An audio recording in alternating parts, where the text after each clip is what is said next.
ごめんなさい。まあ、薄いよ、これ。入れすぎ。何リットル飲むんだ、これ。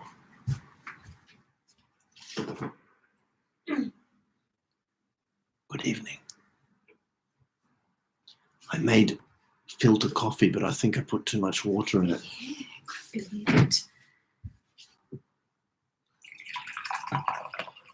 Sounds good. Smells good. I think it's going to be great. It's going to be great. 薄い。そうでしょほら。もう薄い。このぐらいでいいんだよ。半分だよ。It's not what you said. だってコーヒーの量見たでしょ I have no idea. My coffee of choice is instant coffee. I hate it. Where's my phone?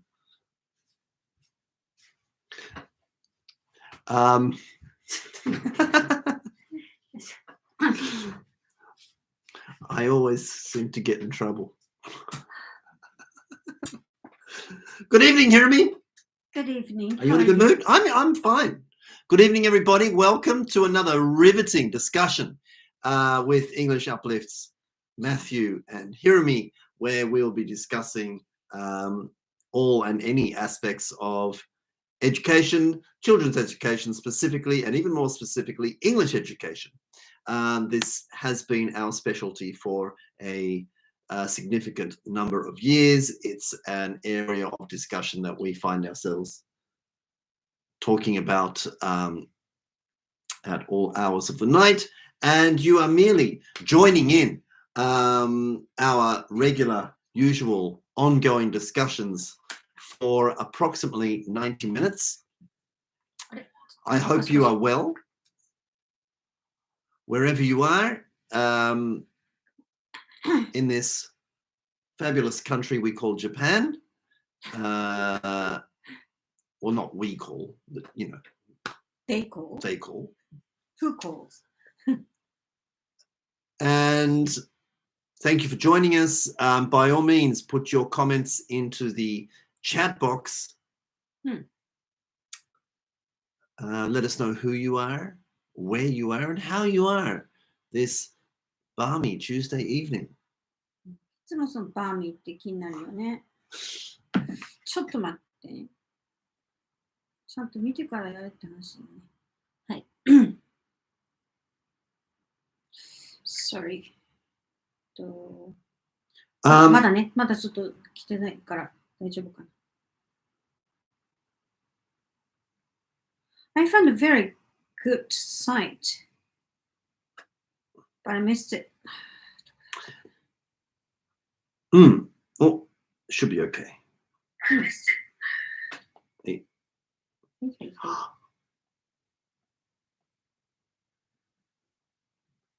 Me too. I just lost my source. そうなのよ。You did the same thing? Yeah, and I lost it. Yeah, me too. Where was it? This one. I found mine again. こんばんは。Good evening. ちょっと待ってください。 Thank you for joining. In our rush to get going, we both of us lost. closed windows that we should not have closed. そうなのよ。But I have refound mine and everything is good. Okay. Thank you for coming to observe my class today. You're welcome. It's been quite a while since you came and observed any of my classes. 久しぶりに今日はマッシュのクラスを見に行って、すごく良くなったと思います。For me? いや、students. The kids. Your students. Yes. Yes, because I think the last time you saw them was exactly 1 year ago. まあその後もちょこちょこ見てたんだけれども、まあ1年前を思い出して、こう振り返った時にね、子どもたちの英語を使う態度っていうのがだいぶも確立されていて、もう本当に英語しか使わないっていうコミットメントがね、感じられて。で、かつ、すごく発話も、量も増えているし、量だけじゃなくって、ちゃんとコミュニケーションとしての英語が飛び交っている感じがしていて、すごい良かったと思います。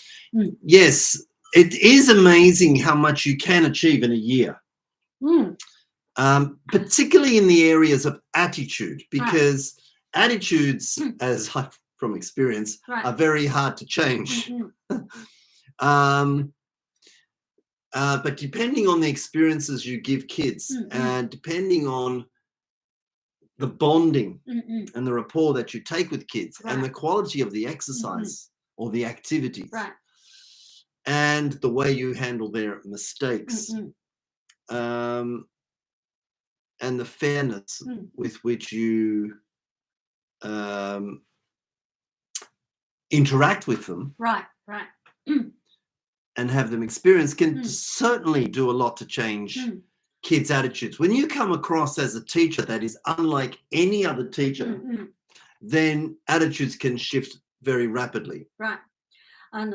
ちょうどね、その去年、あの、なんていうのかな、今までずっとやってきたスタイルを、もうガラッとね、変えて、やってきたから、もちろん子供たちにも戸惑いがあったと思うし、 Yes. で、今までのポリシーと全然違うポリシーを立てて、軸を立ててレッスンをスタートしたことによって、 Yes. 最初はね、やっぱちょっと、まだこう、慣れるっていうところにね、時間がかかったのかなっていうのはあるけれども、やっぱりね、ポリシーって大事だね。 Yes. その何のためにやってるかっていうところの意識、 Yeah. それは先生もそうなんだけども、その先生がこうしっかりしたポリシーを持つことによって、子供たちもそっちにこうね、こう Yeah. アトラクトされるっていうかね、っていうのはすごくあるなと思いましたね。 This time last year, it was fairly obvious that the students and their teacher were new to each other. Right, right. So there was still a lot of trust building to be done. Yeah. But clearly, and again, thank you for coming today. I think it's clear that the students and the teacher are on the same page. Right, right. And they're heading in the same direction, and they're both very happy with the direction they're going. そうね。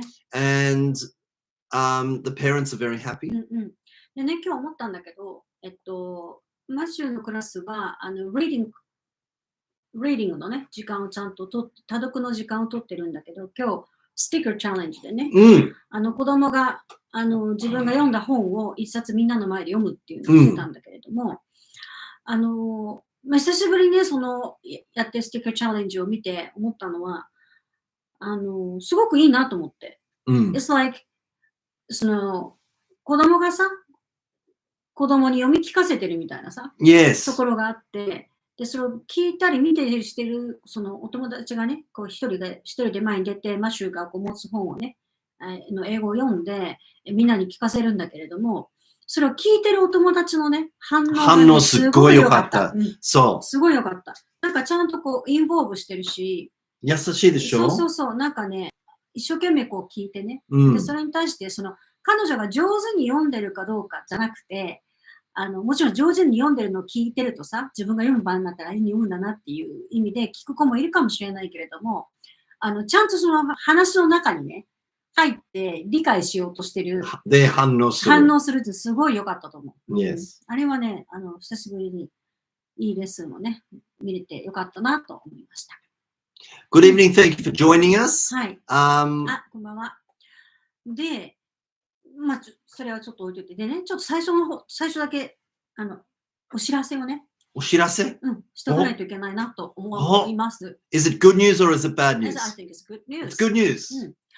まあ、恒例の夏のイベントといえば、English Uplift Summer Retreat 2022が、ね、やっていきたいと思います。まあ、企画をしてるって話をこの間したんですけど、だいぶ煮詰まってきまして、Full steam ahead. はい、もうちょっとね、整ったら、先生方にお知らせしてね、募集をかけたいなと思うんですけれども。Can we say where it is? Not yet? 場所は言える？はい。だって8月の10日と11日。Okay, so that's the date. We know that now. 8月の10日と11日。1泊2日。2 days, 1 overnight. はい。What day of the week is that? 木金だったかなNo, I've got a feeling it's Thursday, Friday. Sorry. Wednesday, Thursday. Wednesday, Thursday ですね。11日が山の日なんですけど、山の日. Is that a hint? いやヒントっていうかまあ別に言ったけど、まあ、10日、10、11でね、静岡県の掛川、Kakegawa? はい、妻恋に行こうと思いま I've す。never been there. うん。妻恋のね、リゾート地でやろうかなと今年は思っています。Did you say resort? うん。 Oh. でね、今回ね、ちょっとこう面白い企画っていうか、まあ、先生たちはこう学びながらね、こうリラックスしたり、Learn, そう、relax, refresh、 refresh. そう、learn, relax, refresh っていうのをね、ちょっと置いて、テーマにね、やろうかなと思ってるんですけれども、今回ね、主な内容、一番メインになるものはですね、インフォメーションギャップのある活動、Right. これをね、ワークショップ形式で、たくさん先生方に体験してもらいたいなっていうふうに思っています。うん。で、まあ、もっとね、中については、後々お話しするとして、やっぱりこう、コミュニカティブに、レッスンをすることによって、子どもの発話の、まあ、クオリティというか、感情が乗る言葉になってくる。で、感情を乗せながら練習をするっていう意味では、インフォメーションギャップのある活動ってとっても大事なね、Yes. 要素なんですけど、まあ、あまり意外とこう知らない方もいたりするので、今回そこをね、しっかり、セミナーでやりたいなっていうふうに、ワークショップ形式でやりたいなと思います。そして、なんとですね、東京の世田谷区っていうところがあってね、その世田谷区バンドバトル優勝者を呼んで、ミュージックライブをね、聞くという。で、その演奏者なんですけど、Matthew D. Wild。Oh, I know him.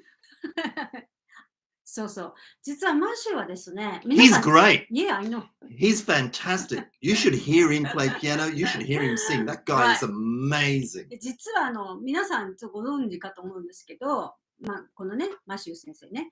マシューはミュージシャンでもあって、もうずーっとノーミュージックノーライフの生活を送ってきてですね、まあ、だいたい every month かな、ライブをやったりするような活動も、まあ、趣味の一環ではあるけれども、ずっと続けてきてるわけなんですが、意外といいんですよ。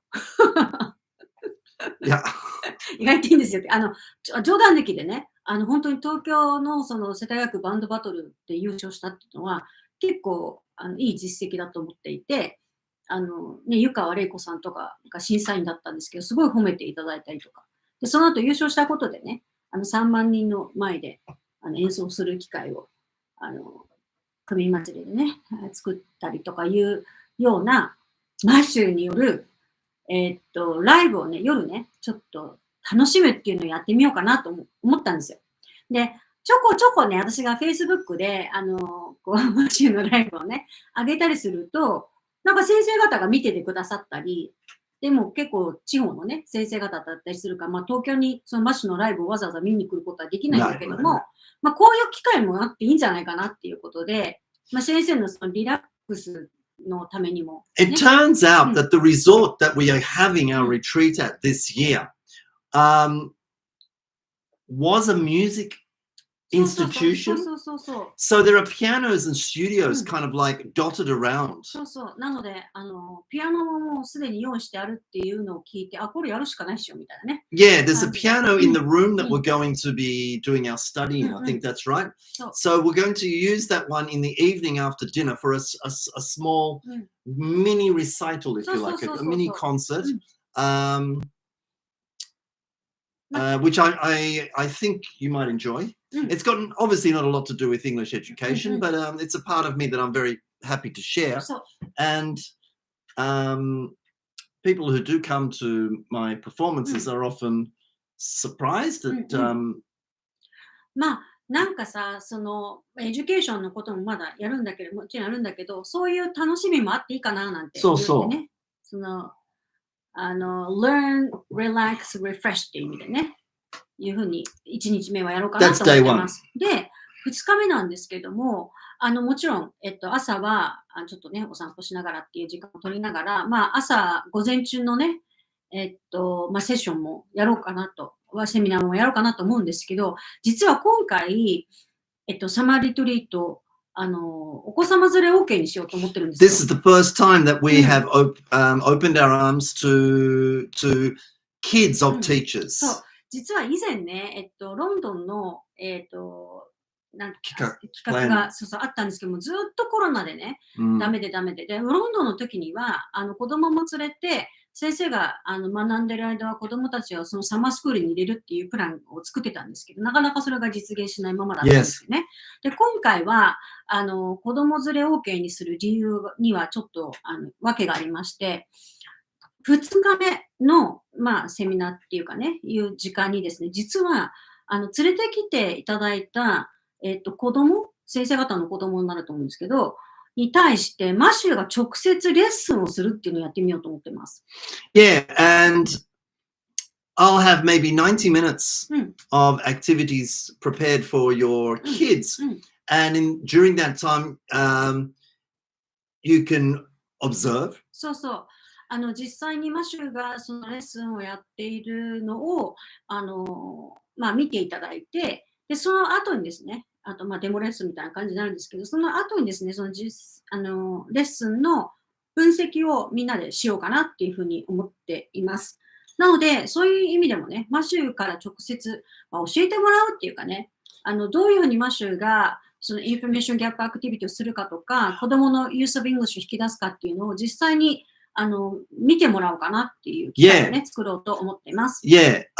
Obviously, I've shared a lot of my video lessons, but very few teachers have actually seen me at work face to face. So it might be interesting to give that opportunity to teachers with their own kids and the kids of other teachers. It might be kind of fun. でもちろんね、普段のレッスンとは違って初めましてのね、子供に教えることになるので、どういう風になるかはわからないんですけども、ただ、マシュがね、やることすべてにおいては必ず後ろにこう、なんていうのかな、計算っていうかね、計画を立ててやっている、その場の雰囲気でやってるわけではないので、その辺もうちょっと見るの面白いんじゃないかなと思っています。そういうわけで、お子様連れで OK かなと。で、一応、そうですね、一応5歳から12歳ぐらいのお子様がいれば、よかったら連れてきていただきたいなというふうに思います。We are hoping that people bring kids because, well, I think we have a backup plan in case that happens. 子供が全然来ないようだったらまだ別のことを考えますけど、今回そのね、リゾート地はすごく広くて、いろんな pretty amazing. It's pretty amazing. We will give the details on that place as soon as we can, and you can check it out for yourself and think if is it a suitable place for the kids. Now, I do have a question for you, Hirami. Day one, when we are doing our own kenshu, what's happening with the kids? そう。でね、一緒にお子さんとこうがっつりセミナーを受けるっていうのは、子供もね、厳しいと思うので、実はですね、ある私の知り合いなんですけども、小学校の先生が、現役のね、先生がいらっしゃるんですけど、その現役の小学校の先生もサポートに入って、子供たちの引率をしてくれます。で、So while you're studying with us in our workshop, the kids will be in safe hands and with an experienced teacher. そうそう。で、そこはね、すごいたくさんいろんなアクティビティもあって、こう、緑もいっぱいあってっていうところなので、なんかちょっとね、一緒に子供たちが集まってできることをやってもらいながら、その間に、先生方は一緒に学ぶという時間を。It sounds fantastic. This, and I've had a look at the homepage of this place, and it is pretty amazing. そうなのね、結構。And it's really geared to outdoor, which is interesting because it's a music institution or an ex-music institution. But the facilities and the outside area, it's pretty cool. そう。でね、すごくね、遊べるというか、いろんなアクティビティもそこのリゾート地にあったりするので、興味のある方はね、その合宿が終わった後、2日目は午後にうん1時、2時には1時半ぐらいに終わる予定なんですけど、残りたい方はね、そこでまたいっぱい遊んで帰っていただけるようにしたいなっていうふうに思っています。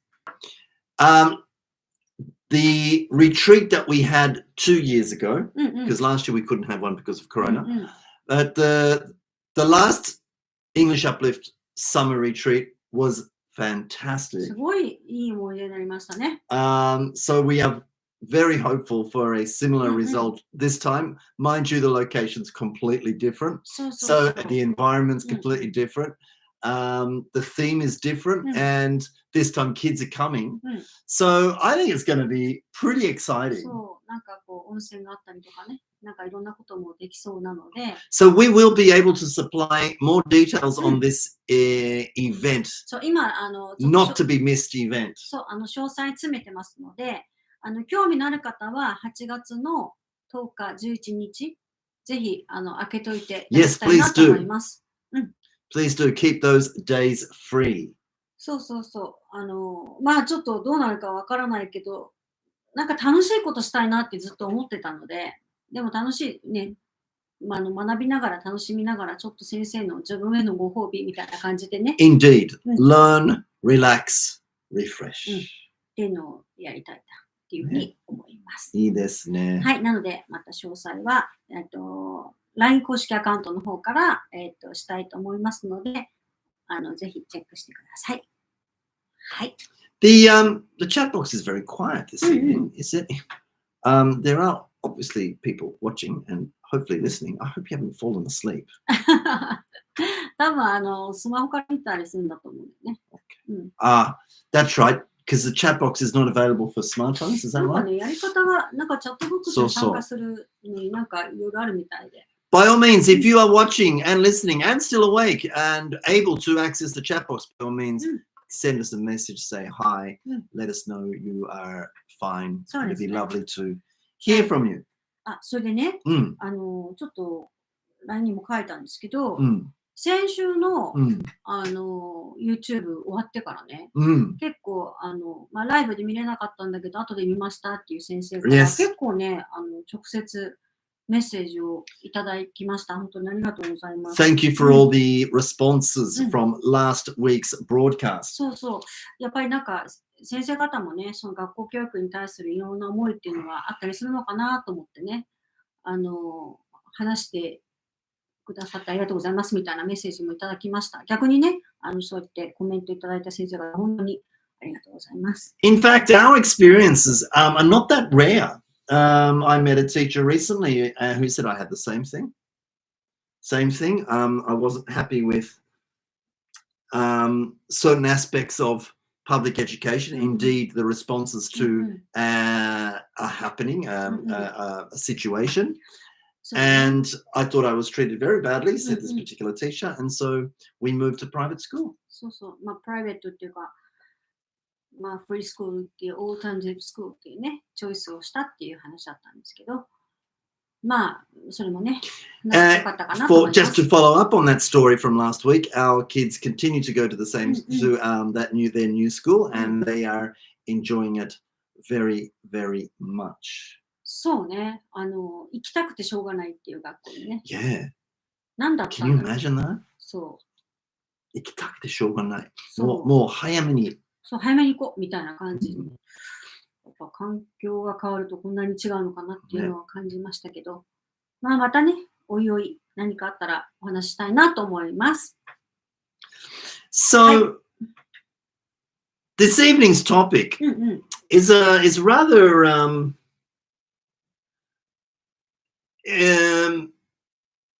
wouldn't say unusual, but it stems from a conversation we had with our kids very そうそう recently. そう。この間昨日うん。か。なんかご飯食べながら、イソップの動画の話になったんですよ。で、イソップのお話って結構こういろんないい教訓があったり、幸せの法則が書いてあるとか、なんか言われてるじゃないですか。でね、その話を、どんなんだったっけみたいな感じでいろいろしてたのね。で、その中でね、ちょっと面白い話になったので、それを今日話したいなと思うんですけど。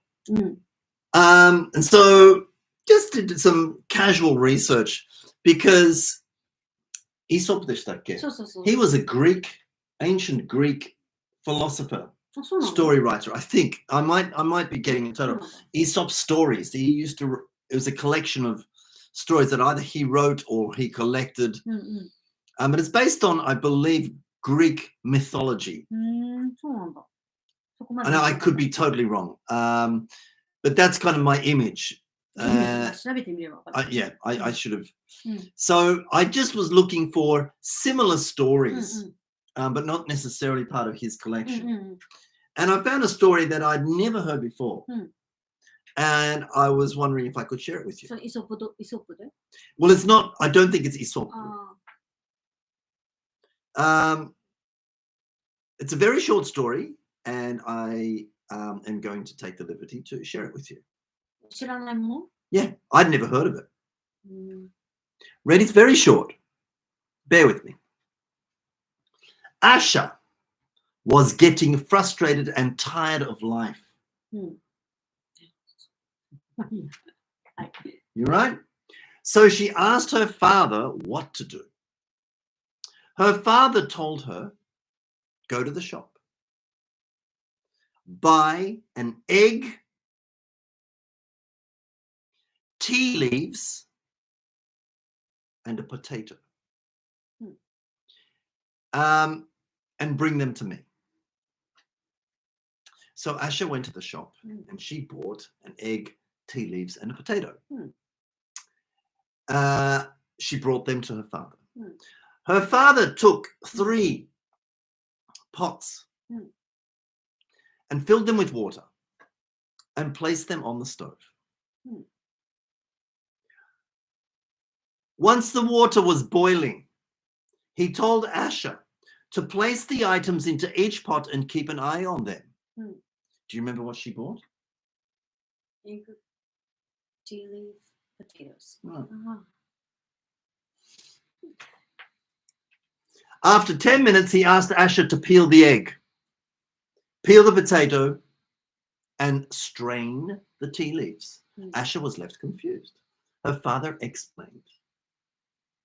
Each item was placed into the same circumstance, boiling water. Do you see how each responded differently? The egg was soft, but is now hard. The potato was hard, but is now soft. And the tea leaves, well, they changed the water itself. The father then asked, when adversity calls, adversity means when problems happen, we respond in the same way as these things. Now, which are you? Are you a potato? Are you an egg? Or are you tea leaves? Is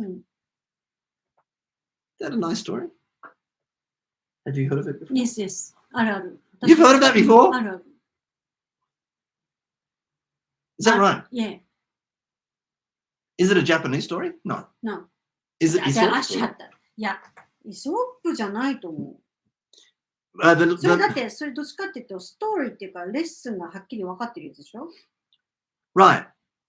The moral of the story is we can choose how to respond in difficult situations. I cannot disagree with that. It's pretty good, isn't it? そうそう。あ、ごめん、なんか、イソップについて話すって言っちゃったからびっくりしたんだけど。まあいいや。Yeah. あ、でもそれ聞いたことあります。私、あります。あ、そう。なんかアッシャーって名前聞いてへえって思ったんだけど、買ってきたものと、ボイリングのポットを聞いて、あ、これか。そうそう思い出した。あ、そうなんだ。初めて聞いた初めて。なんか、そういうのあるよね。YouTube とかでも結構見たことあるね。本当。いいね。Yeah. So, yeah, some of them are pretty good.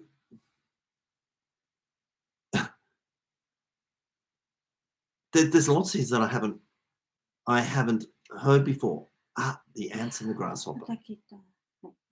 しまった、また消したかな、私。やだな。 So, そうそう。なんかこう、ストーリーからいろんなことをこう、学ぶ。学ぶみたいなのがあるじゃないですか。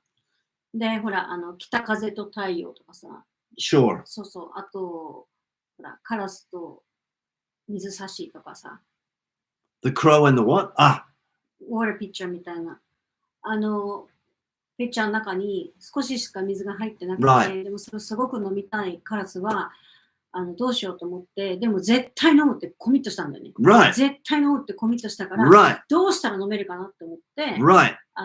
小石をね、ずっとこうやって入れ続けてたら、ウォーターサーフェスがどんどん上がってきて、最後 Right. 全部飲めたっていうね。Superb. そうだから、Crows are smart. だからコミットしたら、Sure. ちゃんとこうアチーブできるっていう Sure. 話とか、あとは、ほら、うさぎと神とかね。Yes. Slow and steady wins the race. そうそうそうそう。ね、レースをしようよってSure. いうふうになって、で、じゃあ、うさぎと亀が Ready Start って言って始めたん Right. だけど、Right. Right. まあ、うさぎはね、まあ、亀どうせ遅いし、みたいな感じで、 Right. まあ、いろんな寄り道したり出たり、いろんなことをしてる間に、 Right. コツコツコツコツと、努力っていうかね、歩みを進めていった亀が勝ったよっていう。 Right. で、だから、まあ、努力をこうやってコツコツすることがね、すごく大事だし、で、得意だからってそうやってこう気を抜くとね、いいことないよみたいな、 Right. まあそういう話じゃない。 Right. で、あとは、なんだ、アリとキリギリスか、みたいな。 Right. アリとキリギリスは、ほら、働き者のアリさんが、もう夏の段階からね、一生懸命冬に向かって、食べ物を食べなきゃと思って、 Right. 一生懸命こう運んでる。で、その横で、キリギリスが、グラスホッパーとキリギリスが一緒なのかあれだけど、グラスホッパーがこうバイオリン弾きながらね、なんかもう食べ物今あるじゃんみたいな感じでね、 Right. やってて。And で、冬になると、 no food for him. そう、 Goes to the ant's house. So- Knocks on the door. で、 Share some food, please. そうしたら、いや、だって、ね、 We told you. そう準備した方がいいって言ったじゃんみたいな。やらなかったでしょって。でもうちは自分の食べる分しかないからごめんなさいって言って、 Right. ああ、やっぱり準備しとけばよかったって反省したっていうね。 Right. そうそうそう。 So actually, that was うん、 the kickoff うん。 to our discussion last night So- over so. dinner なん with か our ね、アリ kids. とキリギリスの話になったのね。 Now, in fact, I'd never heard of that one. そうなの、びっくりしちゃった。 You're surprised that I hadn't heard? うん。そうそう。知らないんだっつって。で、その話をこうしたんだよね。そしたら、へーっていう話になって。 Now, うん。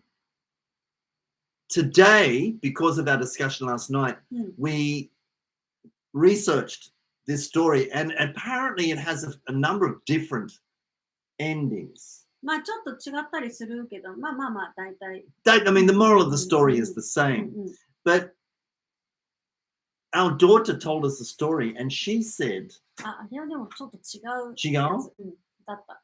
but that's an interesting end うん to うん the story. そうそうそう。 She said that the grasshopper died, そうなのね。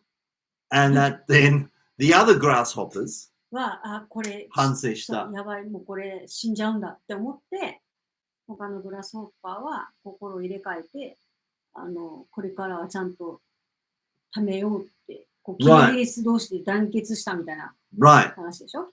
Now, maybe it was my understanding of the Japanese, but I totally misunderstood again.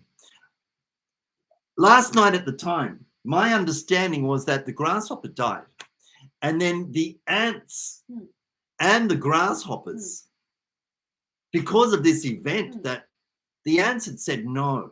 The result was that the grasshopper died. So it was a big event, a kind of a tragedy for both the grasshoppers who lost a member of their family, but also the ants who had refused food. And so I'm sure this is what our daughter said. They got together for a meeting to discuss what to do. And the result of that meeting was that the grasshoppers reflected and said, yes, we should have listened to the ants. And the ants felt bad that they hadn't given food to the grasshopper. So the next summer, they worked together to get food. それは言ってなかったと思う。言ってなかった。頭の中です。頭の中そう想像したんですよ。And I'm like, that's pretty cool. That's how it should have ended. With cooperation between the ant community and the grasshopper community. I thought that would have been beautiful. And that's what I thought she said. But I mean, she obviously didn't. And I totally misunderstood. But I'm like, that's beautiful. So then I was trying to look for that on YouTube, but in all the videos that I saw, the grasshopper never dies. He survives only to learn from his mistake. I'm like, でね、まあ、たまたまね、そうやって思い出したさ、その娘と話でこう出てきた話がね、なんかこう、努力とか頑張るとか、忍耐とかさ、patient とかね、making efforts とかね。Right. Beautiful, wonderful, excellent virtues to have. However, って思うんだけど、なんかすごくこう、我慢してやり続けるみたいな、その根性論みたいなのをちょっと感じちゃったのね。So here's we, そうでね、as usual, starting to think critically. そうで、私も最近さ、ちょっと頭おかしい。We're starting to take the opposite view and see what happens. でね、最初なんだウサギとカメから行こうかね。アリとキリギリスから行こうか。No, let's go from the crow. crow ね。そう。So we're thinking about the crow. Drop stones to get the water. And the moral of the story is never give up. So set the goal. Set the goal and keep going. You know, ongoing effort gets results.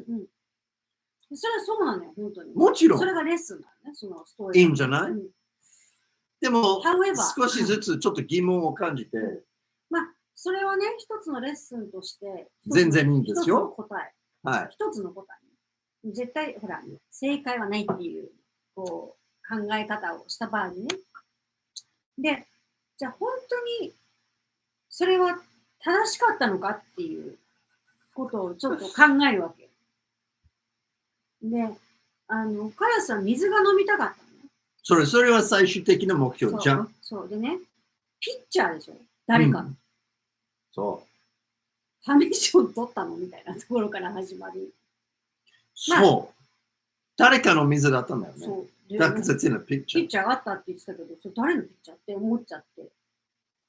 でも飲もうと思って努力したのはいいけど、なんか、水がある、もう絶対これ飲むって、もうそれはこう、決めちゃったわけよね。で、じゃあどうしようと思って、こう、いろいろこう、ほら、What for が決まったから、How to が出てきて、そして、そうだ、なんかこう入れていけばこう上がっていくんじゃないかみたいな感じで、まあ、たまたまなんと思うんだけど、こう入れたら、なんか水が上がってきたみたいな感じで、やったんだけど、ちょっと待って。And the pebbles, the stones, where did he get them from? Were they there next to the pitcher? Probably not. Right. So he'd go and fly to find a pebble to bring back, put in the pitcher. The water rises slightly, goes to find another pebble, comes back, drops it in the pitcher. The water rises slightly, goes to find another. っていうふうにやったわけでしょ。わけですね。でね、水が飲みたかったんでしょっていう、What for はね。なぜそのピッチャーの水じゃなきゃいけなかったのか。Why couldn't you just go and fly to other water? ペブを探してる間に、他に水はなかったのかみたいな話なんでね。わかります？なんか先生方大丈夫かなこれ。いいのかなそう。だからそれはそれでいいんだけど、まあ、ちょっと違う暗号からね、ストーリーを見てみようってこと。Inefficient. So you could design new models for that same story. だから私からするとさ、それすごい。Stubbornness is inefficient. なんか執着しすぎてるっていうさ。だから究極のワット4からすると喉が渇いてたわけでしょ。ピッチャーの水じゃなきゃいけないのっていう、ほらよくコーチングでやるようなね、質問の仕方なんだけど、喉が渇いてるんだったら、そのピッチャーの水じゃなきゃダメなんですかみたいな質問をしたくなっちゃうわけですよ。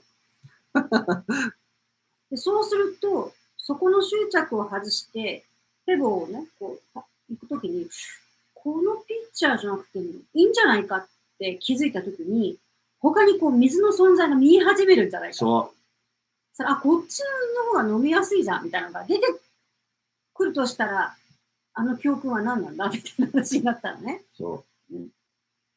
そう。ね、だからこう、なんだろうな。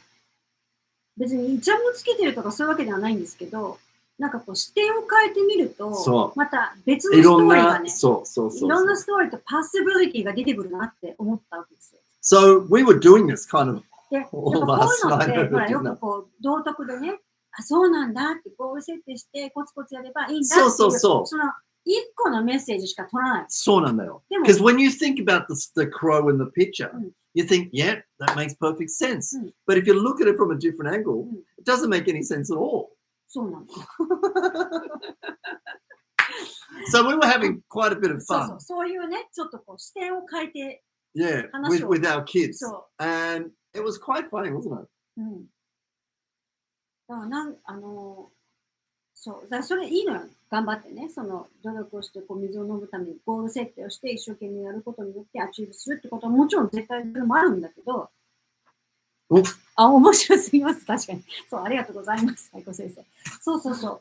だからなんかね、視点を変えるって大事だなって。そう。だから答えは1個じゃないよっていつも言ってるからこそ、それをね、そうなんだってこう、信じ込ませちゃうのも、なんか違うんじゃないかなって思っちゃうわけですよ。ね、でね、それで今度は、Let's move to another story. そう、うさぎと亀の話。ね、うさぎと亀の話は今、さっき説明したように、先生方もよく知ってるね。Yeah, and even I know that one. で、これの、So the story goes, the rabbit and it's actually not a rabbit, it's a hare. I'm not sure what the difference is between a hare and a rabbit, but I do know that rabbit stew is very yummy. 関係なくないそれ。まあいいや、はい。Which actually reminds me of the first time, the only time that we ate it. We went to a French restaurant in Koshigaya. あなた初めてだったよね。私、ニューヨークに行くときに食べてたよ。マジで？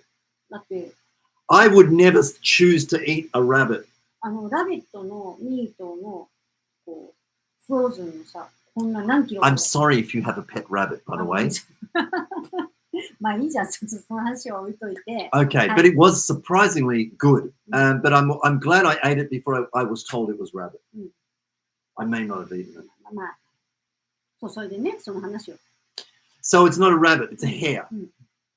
The hare and the tortoise, which is not a turtle. Again, I'm not sure what the difference is. その水亀か陸亀かじゃない。Was it? 水にいる亀か陸にいる亀かの違いでしょ。But don't they both go in both areas? そうなんだ。住む場所。違う？違うと思うよ。And I know the shape is a little bit different too. I think the tortoise says, yeah. Okay. まあいいや、まあ。どうでもいい。The hare and the tortoise have a race. And ready, set, go, and they go. And the hare is obviously faster. So before long, predicts the end result. That is, the hare says, look, it's easy, I'm going to win. Yeah. So before he gets to the goal, he decides, I'm going to have a break. I'm going to have some coffee. I'm going to rest, relax a bit, eat a bit, sleep a bit, enjoy the view, have myself a bit of a nice time, and then I'll get to the end and I'll win. Well, of course, he got so caught up in these lovely experiences of resting and drinking and that he loses all track of time. But the tortoise, in the meantime, slow and steady, slow and steady. And in the end, lo and behold, surprise, surprise, the tortoise wins beyond all the bookies' predictions. でね、その話をしたときに、ほら、そのね、コツコツ努力をすることが大事で、なんかちょっと、調子に乗ってると痛い思いをするよっていうのが、まあ、レッスン。If you had placed your money on the tortoise, you would have made a fortune. まあまあまあ。ね、その話を、もうちょっと変なこと言わない。で、その話をしたときに、勝ったね、時の亀の気持ちはどうだったんだって話になって。Well, and this is where we started to like, because then we're like, well, let's think about how they both start. で、そこから問題になったんでね、それに対して娘はね、負けるのが分かって、そんなレースをふっかけられてね、断ればよかったのに、言ったんでね。Yeah, why did the tortoise even accept the 負 challenge? ける喧嘩を買った神が悪いっていう感じで娘は言ったんです。まあ、確かにね、みたいな。そう。でも面白いなと思ってね。そうだよね、なんて。だから、そうやって自分が絶対負けるのを分かって、バカにして、ふっかけられることに簡単に乗っちゃいけないっていうのがレッスンなんじゃないかっていう話だったの。Yeah, because if you think about what was going through the mind of the hare and also going through the mind of the tortoise at the start of the race, the tortoise, I doubt very much that the tortoise thought slow and steady wins the race. There's no way the tortoise thought he was going to win the race. とりあえずもうやるしかないっていうね。もうこれ自分のペースでもうやるって決めたらやるしかないって思って。In other words, when the tortoise won the race, I thought the tortoise would probably be just as surprised.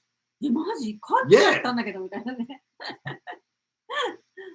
そうだから結局そのレッスンとしては、その決めてコツコツやるといいことあるよっていうような、辛くてもね、とりあえずこう自分のペースで頑張っていけばもういけるよっていうのがまあよくあるというか聞かされているような、まあ、レッスンであるんだけど、本当にそうかってやっぱ思ったわけですよ。でね。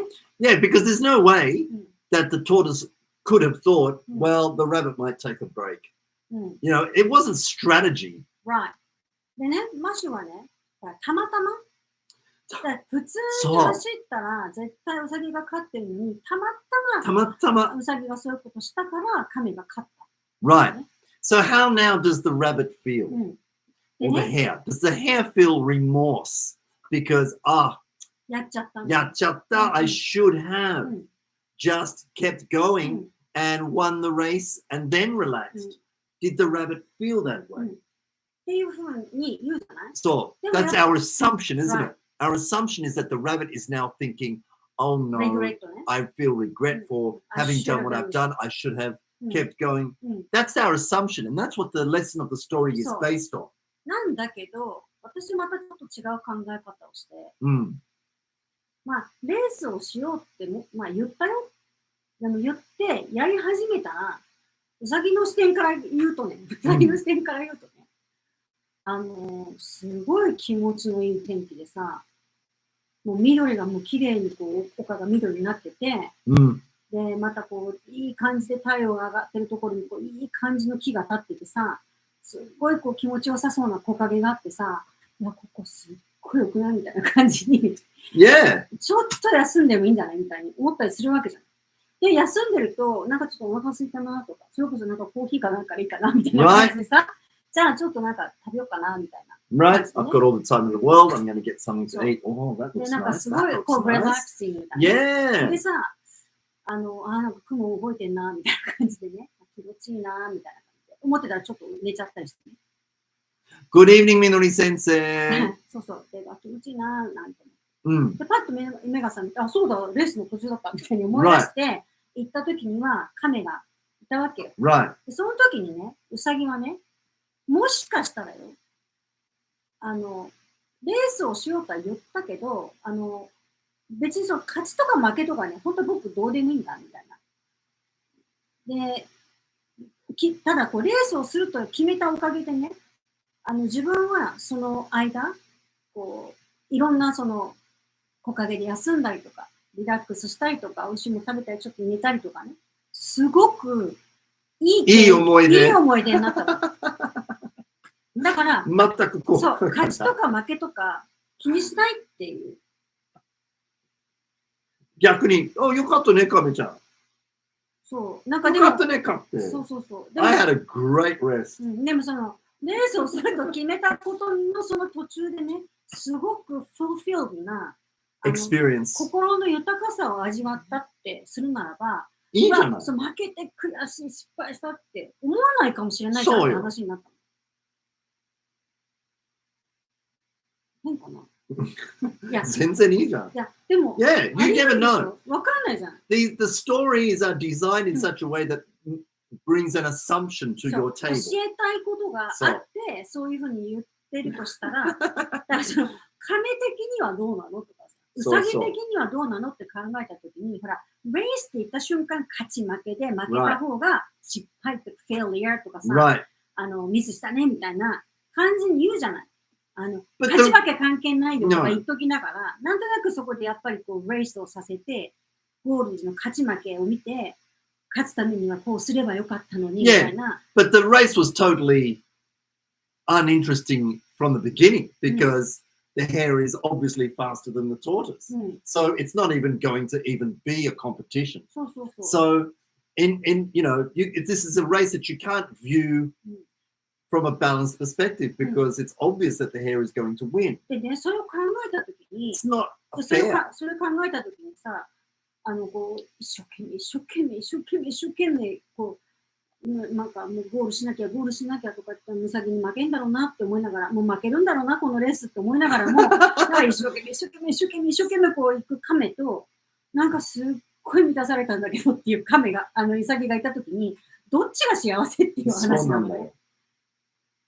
意外とウサギの方が幸せだったんじゃないか。そう。レースは負けたけど。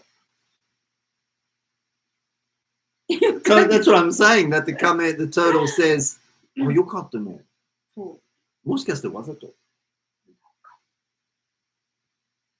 なんかそういうふうに見ると、なんかこう教えられてることだけじゃなくって、他にもなんか考え方があるんじゃないかなって思うと、そのストーリーをリビジットするのはすごく面白い、ね。Yes. Now let's go back to the grasshopper. The grasshopper and the ants, which was a new story for me. I had never heard this story. I'm told now it's quite famous. I still prefer my ending. で、そっちの方がね。でも大体は、やっぱりこう、アリさん一生懸命、巣にね、食べ物を運んでみんなでね。で、そのそばで、夏の、春か夏かわかんないけど、気持ちいい時期に、グラスホッパーがこうバイオリンとか弾いちゃってね。アリさん何してんのみたいな。I know that feeling. You know, when you're playing the piano or whatever, and people are like on their phones or working or something. こっちはリラックスしてもいいんだよね。何してんのみたいな。And so the ants replied, "We are getting food." だって冬になったら食べ物ないから。だから、キリギリスさんも食べ物用意した方がいいよって。ね、バイオリン弾きながら、でも大丈夫、今食べるのもあるし。で、夏になって、秋になって、まだバイオリン弾きながらね。でもあれはずっとこう食べ物を一生懸命蓄え続ける。Right. Winter comes. ねえ、やば、食べ物ないって思って、どうしよう、食べ物ないなって思ったら、そうだ。アリが確か食べ物を蓄えてたなって思い出すんだよね。Right. で、アリさんのとこに行って、ちょっとお腹空いちゃって、みたいな。Right. 食べ物を運んでるの見てたし、ちょっとでいいんだけど、くれないかなって言ったときに、The ants said no. そう、ありがとうって言ったの。They said, "We told you you should have prepared food for winter." でね、when I heard this last night, my thoughts immediately went to the grasshopper. I'm like, 確かに true, but it would have been a very different moral of the story if the ants had said, yes, we'll share our food with you. そうなのよ。 Why didn't the ants share a little bit of food? そうなのよ。でね、もしね、その冷たくない そう to a なのよ。 neighbor, そう a neighbor in need. 困ってるのに、 Yeah, 困ってて、助けを求めてきて、もしかしたら死んじゃうかもしれないような状態なのに、ノーと言ったアリの方が気になっちゃう。そうなんだよ。そうだよ。ね。Now, of course, they have every right to say yes and every right to say no. Right, right. But when I heard the story, I Mhm. felt, that's, you know. But then I heard the moral of the story, and I'm like, oh, this is how I should be thinking, is it? うん。 You see? だからその I told you っていう言いたい気持ちもよくわかるし、実際そういうこともあるからね。だから用意しとけばよかったじゃんってことって絶対あるから、それはそれでいいんだけど、でも、それで、なんかやっぱちゃんと用意しないと、ちゃんとね、ちゃんとやらなきゃダメ In なんだ other なっ words, ていう。 the author of the story needed the ants to say no. Mm. Otherwise, the moral of the story wouldn't be the same. だけど、こう、 I think, 私の中でさ、その、またフィアじゃない。 yes. I think the ants should have said yes, So- and then the moral of the story may still have kept the same. うん。だからこれをしなければ、こうなっちゃうよっていう、こうなっちゃうっていうネガティブな、このフィアから来る、プレパレーションって、あんまり楽しくないなって思うのがそう。まあ、でもね、In our daughter's version of the story, though, which is I couldn't find on YouTube or anywhere else. 死んじゃったパターンね。 Yeah, うん the grasshopper died, Mm. and now the moral of the story is やっぱり、 prepare. そう、やっぱり準備して、何かあったらみんなで分けようねっていう。 Right. So we based our discussion on the concept that the grasshopper dies. うんで、そ And の what 時 were we に thinking? ね、私はさ、やっぱその準備しとけばよかった、準備することが大事だっていうのも分かるけれど、やっぱりね、アリは、ほら、自分たちが食べるものしかないから分けられないって気持ちもよく分かる。だけどさ、ちょっともしアリが、いや、これしかないけど、それこそ、じゃあおにぎり1個でも、おにぎりじゃないけどさ、まあ、1個でもよかったらって渡してたら、キリギリスはどう感じたか Right. って思うと、ごめん、本当にありがとう。You Yeah. saved my life っていうものすごい感謝の気持ちが生まれるんだよね。 And then the grasshopper would have felt the moral of the story more. そうで、逆 I should に、 have prepared. そういや、それ Because- should prepare だけじゃなくて、アリに何かお返しをしたいとかね、 Mm. 自分を助けてくれたから、なんかこう、自分もアリさんになんかいいことしてあげたいとか、 Right. なんかこうフレンドシップができたりとか、そ Right. のアタッチメントみたいなさ、なんかこんな距離取ってこうバイオリン弾いてたけど、それをきっかけにさ、 Right. なんかもっとクロースになって、いろんな話をしたりとか、 Right. 感謝の気持ちが生まれると思うのね。いいのね。で、感謝に対してそれをほら、またページフォワード他の人に返したり、自分がこういう時にアリさんに助けてもらったから困った人がいたら、じゃあ自分もそうにしてあげようっていうペイトフォワードの気持ちにも育つかもしれないわけじゃん。 Right. ってなると、私はそっちの方がヘルシーだなっていうか、子 Yeah. 供に教えたい方なんだよね。 Yeah. なんか準備しないとダメだよっていうより、なんか困った時には助けてあげることで、ね、ほら、お互い感謝の気持ちもあるし、それをすることで感謝をもらうことができる。ありがとうの言葉をもらえるよって幸せだよって思えるようなことも教えたいなって思っちゃった。そうだよね。うん。 Then we started thinking about the image うん that the story was trying to portray on us. うんうん The image of a lazy grasshopper Mm. who was enjoying his environment at the う time ん and was not really planning and not deciding to work hard to plan for the winter. Now we were thinking, あそ but う what if that was his job? そうそう。でね、娘が言ったのよ。でこのお話のね、良くないところはねって言って話してくれたんだけど、 Mm. グラスホッパーは、そのバイオリンを弾いてたのはね、もしかしたら、こう、ほら、自分のすごく好きなことを一生懸命やってただけなんだと。でその時に、なんだっけな、エジソンかななんかの話があったんだよね。なんかすごく自分が気になる実験とかに、こう、すごく没頭していると、周りからなんかクレイジーだとかバカにされてね、でもそんなのこといいから自分はこれやるんだって、これやりたいんだってやったことによって発明があって、人たちを幸せにできるみたいな。だから好きなことを極めてるっていう状態はすごく大事なのに、なんかそのバイオリンなんか弾いて働いた方がいいのにっていうのはおかしいって言ったらうちの娘はね。Right. Or he was playing for the ants. The ants had asked him to play. かもしれない。かもしれない。あるいはアントじゃなくて誰かに頼まれてね。Yeah. 弾いてくださいって。Yeah, it was an obligation. Maybe. 仕事としてやってた。そう。ってなるとまた話変わるよねっていう。そう。まあだからこうほら、結局ストーリーってどうしてもワンサイドになるんじゃない？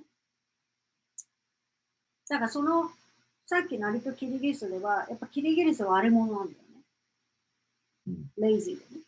That's the image that we have made for ourselves だけど based on this story. 本当に But we don't know the そう truth. キリギリスはレイジーだったのかっていうところからクリティカルに考えるとまた違うストーリーが見えてきて、私たちがこう与えられてるレッスンっていうのはまたちょっと違うんじゃないかみたいなね。Right.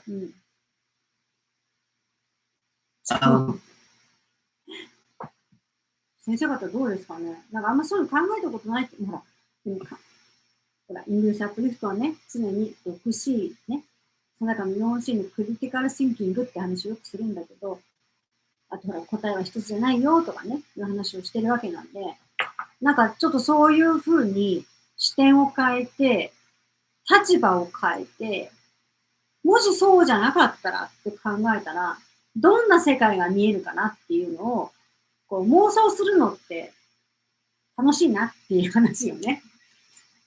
In my favorite book of all time, The Art of Choosing by Sheena Iyengar.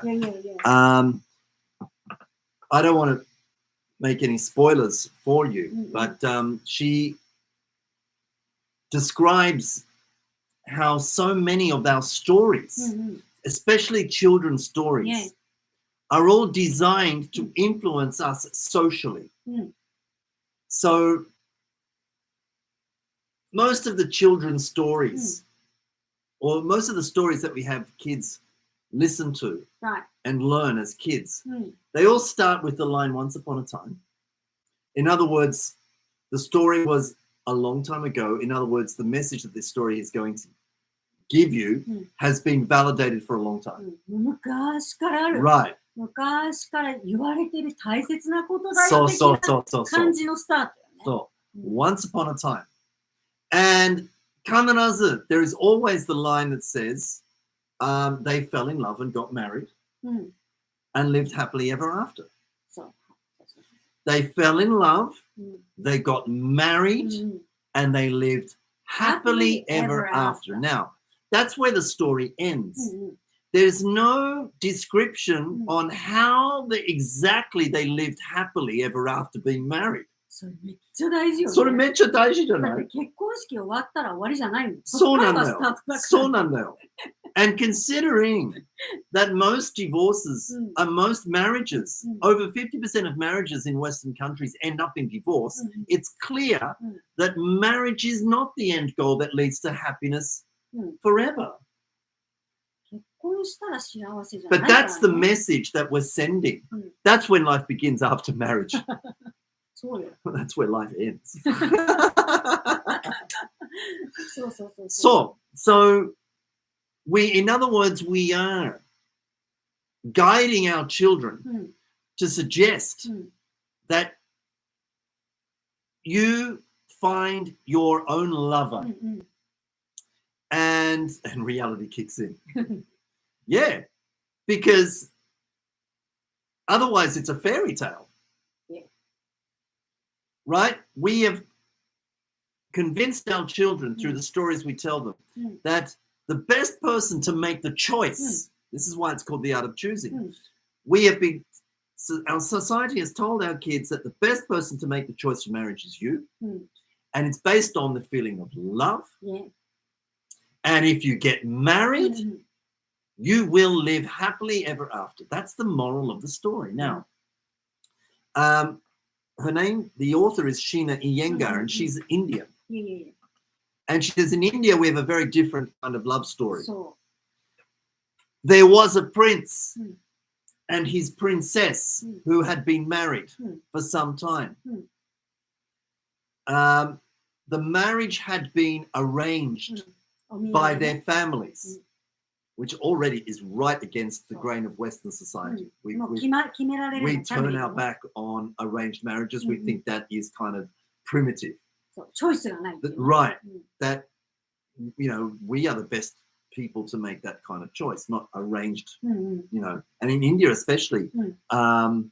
where it's quite common for the husband to have never met うんうん his wife. Mm. And this happened too with the まあ prince and い the きなり princess. 結婚式で始めましたみたいなね So the story is about a prince or a king, Mm. and his princess. Mm. And she devotes her entire life to his service. うんうん Cooks for him, gets his clothes Mm. ready, gives him counsel, gives him advice, うん washes for うん him, うん does all the things that our Western society would not encourage うんうんうん women to do. そうですね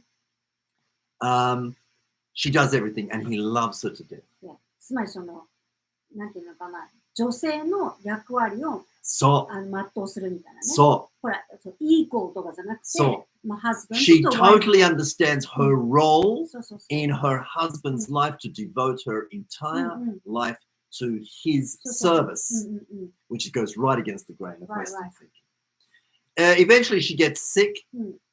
and she dies, Mm. and the husband is so Mm. devastated Mm. at the loss of his beautiful Mm. wife Mm.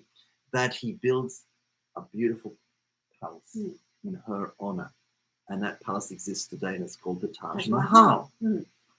So that story and the story of Cinderella, for example, where a young girl, うんすごく若いのしかも against the wishes of her family, attends a party. そう家族に嘘ついてね Right, うん right. Attends a dance party. Let's say a disco. I don't know. Yeah Teenage daughter Right. sneaks out the window, attends a disco with a very fancy clothes with very fancy clothes, しかも人からもらったも meets の meets somebody she's never met, falls in love, runs home, loses a shoe in the process. Okay, not looking after her belongings, going against her family's wishes, しかも全然知らない人から falling in love 洋 with 服ももらって yes. そ But then gets married and lives happily ever after. So supposedly, うなんかそうやって考えるとさそのストーリーどうなのって思うでしょよねうん so yeah, please be aware, this is not my original thinking. I got this way of looking at the Mm. Cinderella story from Sheena Iyengar, うん the author of The Art of Choosing. But it's a very interesting perception, isn't it? Or perceptive, rather.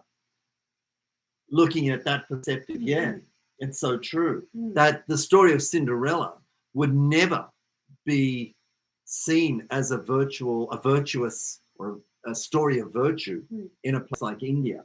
Now, the idea, and she goes on to say, the idea that we as individuals are the best choices, make the best choices when choosing your partner for life is actually a very modern concept, うんうん because arranged marriages has been the norm, the absolute norm for most of human history in most cultures around the world. We've always known it, that the individual is not good enough to make that kind of commitment. そう結局ね自由があることによって自分がチョイスをしたことに対する結果がもう自分に返ってくるわけよね。 Right.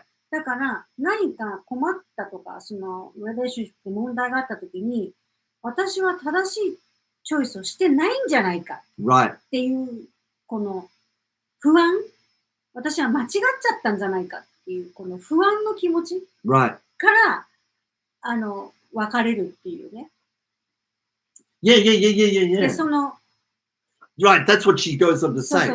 Because in India, when arranged marriages happen, in fact, in India, the divorce rate's very low. Now, there could be a lot of different social reasons why that happens. But one of the big reasons is that there may be stigma put on the idea of divorce. So that could be a reason. I'm not suggesting that everybody in that situation is in a happy relationship. But by and large, she describes Indian relationships between husband and wife as being very cordial because Dorsey, I didn't know him. I didn't know him. So that's what he's like. All right. He picks his nose a lot or whatever, or his feet are smelly or whatever. But shoganai, because it's a complete stranger. Shoganai. But in Western marriages, we get very disappointed with the person we've chosen very quickly. You ask, that research has been shown on wedding day, everybody's 100% in love. You ask those same people to do the same survey 10 years later, and it's like down here. The disappointment has come in early. You get to know each other too late. You're already married. So disappointment is strong. かぐや姫は男たちを全員振って月に帰っちゃったと考えたらそうだよね。ひどいよね。そう。いや、なんかさ、そうなんです。ワンサイドのそのビューティフォーストーリーはそれでいいのよ。それでいいんです。だけど、本当にそれだけって思った時に、いろんな視点を持つことによって、また新たなストーリーが出てきて、そのストーリーからまた新しいニューレッスンが出てくるとすると、聞かされてるレッスンは本当のレッスンじゃない可能性があるっていう、ちょっとめんどくさい話だけどね。まあ、いいの答えはなくて。ただそうやっていろんな風に考えるってことが大事だなって思うわけ。そう思うとさ、なんか道徳とかでさ、そういうレッスンを教える、この教訓は、そういうほら、アリとキリギリスもそうだけどさ、やっぱ、ダメだよね、ちゃんとやんなきゃとか、ちゃんと準備しなきゃダメだよね、みたいな。ねえ。いや、もうそれそうなんだけど、でも、それをなんていうのかな、すり込まれちゃうとさ、なんか逆にレイジーな自分がダメなんじゃないかとかね。その亀のようにコツコツできない自分はダメなんじゃないか。準備した方がいいかもしれないのにできなかったとき、自分って最低とかね。I know lots of people like the grasshopper. でもそうするとさ、めちゃくちゃ自分で自尊心下げていくになるわけよ。でもそれって良くないよねっていう。だってそういう時があったっていいじゃないってかあるでしょ実際。でもなんかそれをやってしまったら間違ってるとかね。コツコツやらないことはコツコツやらない人はダメなんだとか、コツコツやり続ける人が素晴らしくて、コツコツやり続けられない人はダメなんだっていうようなこのレーベルを貼られる感じがね、ものすごい嫌なわけよ。だってさ、ごめんね。だって思えない？思うよ。わかる。そういうコツコツやれる自分もいればやれない自分もいて、両方あって自分じゃんって。なのに、その頑張れない自分に対してダメ出しをするように、教育されてる考え。腹立ちいね。そう。なんか、ごめんなさいね。講座とかでね、よく言うんですよ。ポジティブとネガティブとかね。対になってることがあるじゃない。ポジティブでなきゃいけないって思い込んでる人が多すぎる。そう、おかしいっていう話をよくするんですよ。ポジティブっていう言葉はネガティブっていう存在があるからポジティブがあるわけで、それ逆もしかりで。ということは、両方すでに存在している。だから両方あっていいのよ。それに優劣をつけたり制約をつける必要がなくて、あるということを認めることが大事だと思う。で、するならば、努力できなかった自分がいたっていいし、努力できる自分も、努力できなかったっていう自分がいた瞬間にね、努力できる自分っていうのがどっかに存在してるわけよ。Yes, of course. だからその、両方を見る方が、両方をニュートラルに見る方が Neutral there and 大事 accept. で。 Accept. そう。I think what you're describing here. 視点を持たずに、ガテッと考えていたら痛い目を見ましたという絵を出しましょう。いいですね。でもさ、面白くない？こういうの。なんか面白くない That would け be どさ。 interesting. Interesting idea. なんかね、こう、なんかこう、なんていうのかな。最近特にね、こうビリーフ、ツイッターにもこう書いたんだけど、自分のビリーフを疑うって大事なの。疑うってことは否定するってことじゃなくてね、本当にそうなのかなって、ちょっと立ち止まって考えるって大事で、自分は何を信じてるのかなとか、それは本当なのかなとか、他に視点はないのかなって考えると、いろんな学びが出てくるじゃない。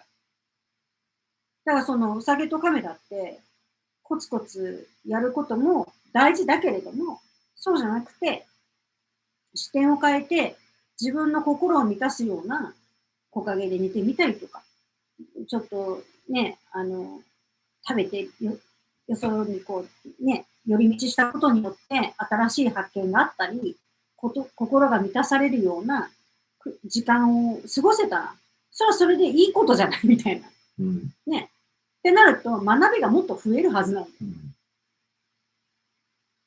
でもなんかこう、学校とかでもそうだけど、こう必ずそのイソップ的な教訓となり得るものを、なんていう、引っ張ってくるというかさ、リードしてってさ、ほら、そうだよねっていう、なんかそれがね、面白くないんだよね。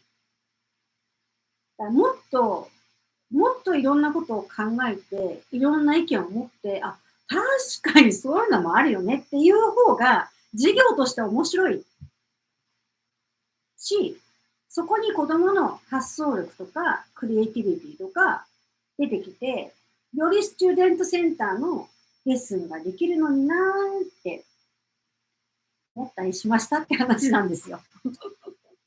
When I read the story of when the comparison of Cinderella versus the Taj Mahal, I did a lesson on it with high school students. Oh, right. And basically, I painted Cinderella in a really bad light. I placed her in a really bad light. It was a reading comprehension. I had written the story very simply, so high school kids could read it, and the story of Cinderella and some reading comprehension questions. And it was like, Cinderella went to the party without her family's permission. Is that good? Cinderella lost a shoe on the way home. Does she feel responsibility for looking after her belongings? Right. まあ、だからなんていうの、そのシンデレラに関してはさ、ステップマザーが意地悪とかなんとかっていう背景があるからそういうのあるかもしれないけど、but even so、どうなんだろうっていうね。だからその意地悪されてる親から逃げるっていうのは、自分を守るために必要な声かもしれないしね。だからいいのよ、それで。I mean, I wouldn't like our kids to say to other people that we are bullying them simply when it comes to a moment of discipline. Cinderella simply may have been too young to go to the party, but she misinterpreted that as being, well, I have to stay home and work and cook. She may have just, misunderstood the reasons why she couldn't go to the party. I mean, our kids do that all the time too. They're sure? They take on perceptions that we never said.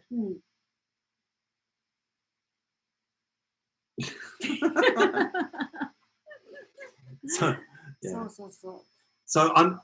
we apologize for the any misconceptions or extraordinary way of thinking. Yes, we apologize for if we have upset viewers with our views, excitement with our views in this broadcast. this is what we tend to do. We tend to look at things from different angles and ask ourselves possibilities. So, possibility of is it true? とか、何を私は信じてるのかとか、何を信じ込まされてるのかとか、自分は何を正しいと思ってるのか、そしてそれはなぜかみたいなね。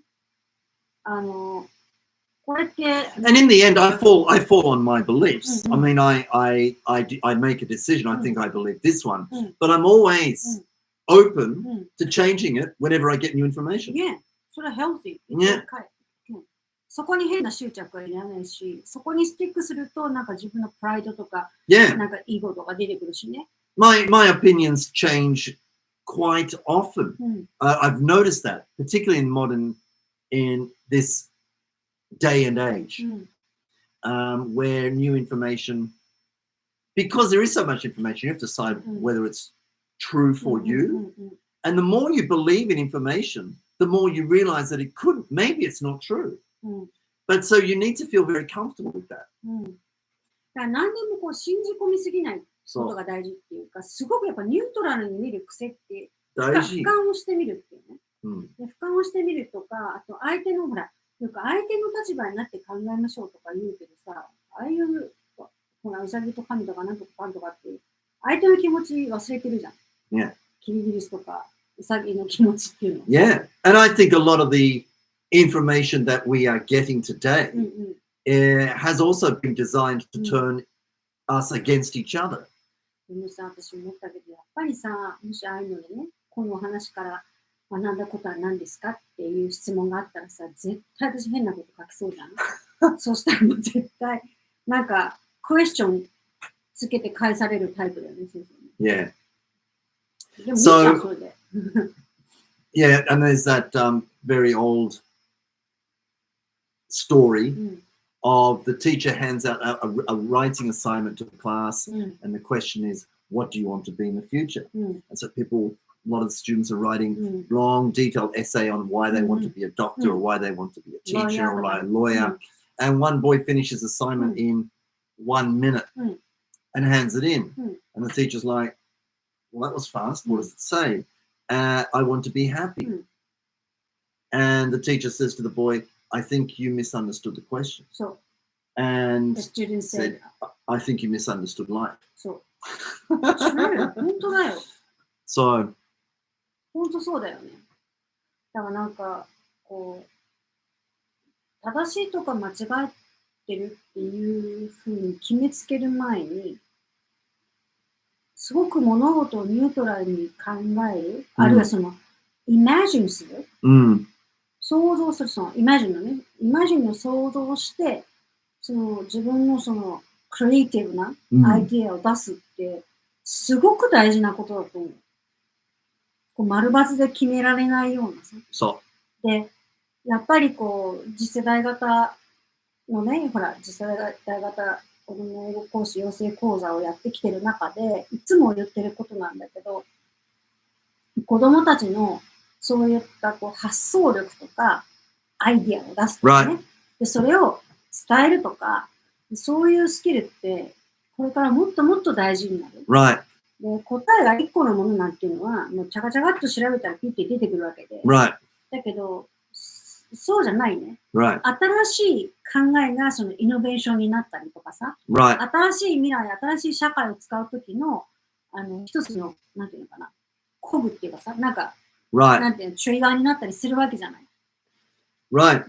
だから、なんか、先生方もね、ちょっとこう、本当にそうなのって思いながら、話をこう、ニュートラルに見てみると、面白いんじゃないかなって。で、そういう、こう、先生もそうにちょっとなってくると、子供もそうなってくるじゃない。先生がこう、this is it ってなったら子供、はい、this is it みたいになっちゃうからさ。Hear me. It's nearly 11 o'clock. We've got 4 minutes to quickly remind you, if you have just joined us or were not at the beginning of our broadcast this evening, to remind you that the English Uplift Summer Retreat 2022 has been decided. Write these dates in your diary or in your schedule. August 10th and 11th. They are a Wednesday and a Thursday. The Thursday is a public holiday. It's called Mountain Day. And the retreat will be held in a rather exotic location called 掛川、妻恋ですね。はい。in Shizuoka. 静岡ですね。はい。Kids, your kids are very welcome because they will actually be a part of our study program. On the second day, I will be leading kids, your kids, in some English activities for us to observe and then to discuss later. So kids are very, very welcome. There will be more details about this as soon as we can give them to you. But we do know the dates and we do know the location and we do know more or less what the program is going to be. The first day we'll look at more in detail information gap activities to make your activities in your classroom more communicative and have the kids feel some more genuine success. で、今回、1泊2日だし、いろんな話も先生方としたいなって思ったりしているので、ぜひ、大丈夫？ぜひ、ご都合がよろしければ開けていただいて。Yeah, and while we are studying, an experienced elementary school teacher will be looking after the kids. 小学校の先生の一人、スコートで入ってくれて、先生方が勉強してる間にね、子供の引率もしてもらえることになったので、その辺はちょっと安心してね、いただければいいかなと思います。なんていうのかな、普段子供たちはね、小学校でネイティブの先生に会ったりするかもしれないけど、一応ほら、ネイティブだしね、なんかそう、先生と関わる経験させたいな、みたいな感じでも全然いいと思います。その中で、学べることがあると思うので、ぜひ、予定をね、興味がある方は開けといていただけたら嬉しいです。Thank you for joining us this evening. It was lovely having your company. Thank you for the comments in the chat box. And I believe we will be here again maybe next Tuesday if there's rugby not on. Have to check the rugby schedule. そうだね。はい。でも、at this point, we believe we will be here next Tuesday. Thank you for joining us tonight, and we look forward to seeing you next week. Thank you very much. ありがとうございます。なんかそんなことばっかり考えてるね。Well, the kids, our kids, our kids are very good at contributing to those kind of discussions. They have a pretty good imagination. でも私もさ、バイオリンを一生懸命弾いてるキティ・グリスはさ、好きなこと一生懸命やっちゃダメみたいなメッセージが良くないって言ったとき、本当そうだよねって思って。なんかもう一つのことに没頭してさ、なんかもう、いいんじゃない？もう、めちゃめちゃ極めたら、それで誰かを幸せにしてあげられるかもしれないっていうのもあっていいのになみたいな。おやすみなさい。私も絵本を素直に読めないことが多いのでめっちゃ共感しました。よかったです。そうに言っていただけて。ありがとうございます。Good night. はい、おやすみなさい。